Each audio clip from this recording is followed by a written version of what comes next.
What is up, people of the YouTube world? This is Portium coming at you live, and today we're going to be doing the ARM 7.2.5 PvP spec. And today, let's get started into this. We're going to be going over the specialization and talents, and the rotation, and the basic gear. So for the first level 15, you can really pick any of these. I pick Overpower because there's a lot of discussion about whether you should be spamming Slam or Overpower whenever you're when you're in your rest period waiting for Colossus Smash to come off cooldown, or the Ren to get down, or you wait on your cooldowns to come back up.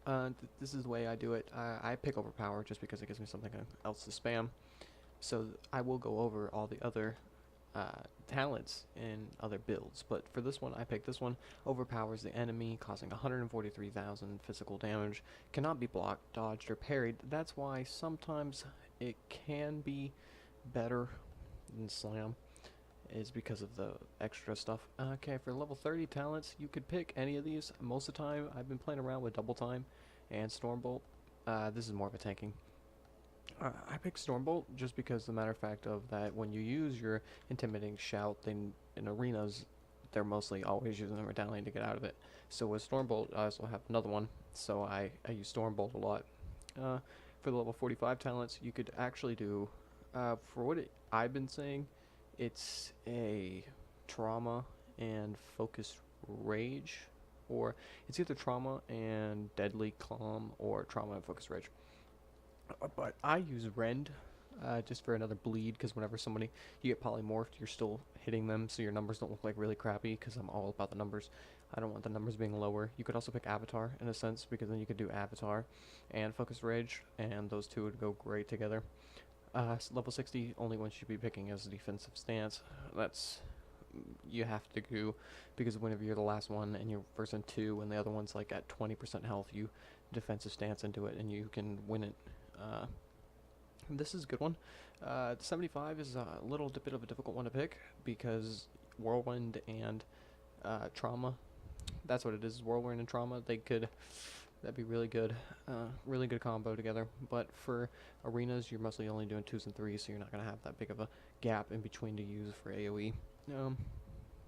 So I went with Titanic Might. It increases the duration of Colossus Smash by 8 seconds, so I can go in there, I can hit Colossus Smash, I can get my Rend up, I can spam a couple, I can do Mortal Strike, spam a couple slams, and Overpower, and then I can use my Colossus Smash, and so Colossus Smash is now on there for 16 seconds instead of by 8. So that's a lot better. For level 90, Deadly Calm, and for the kill, and Focus Rage. Focus Rage, like I said, is good for Avatar. So if you're going to go Avatar in here instead of Rend, you're going to have to go Avatar Focus Rage. But for Rend, this is a lot better, because it gets you 10% extra haste, and you just want extra numbers. Why would you not want better numbers? For this one, I've only ever played with this one, because your melee abilities have a up to 60% chance, so you're always hitting for a lot of damage. This gives you just your auto attacks extra damage. So that's pretty much it.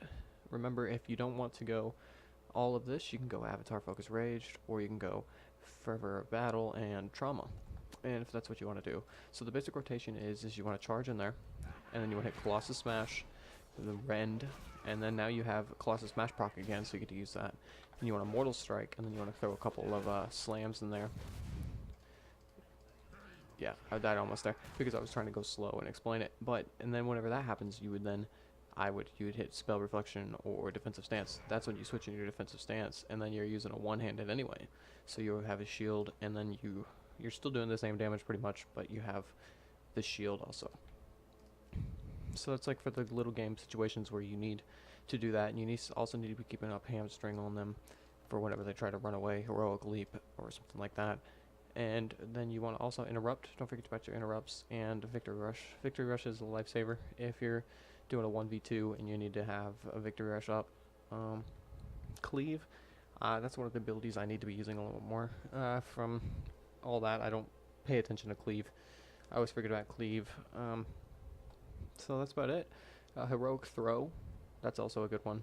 When you get rooted and you've already wasted your trinket, you can use that and then help you get out of that situation. But before I always use this, I always make sure I have Battle Cry up. I always have Battle Cry up before I use Blade Storm. I don't know why. There's some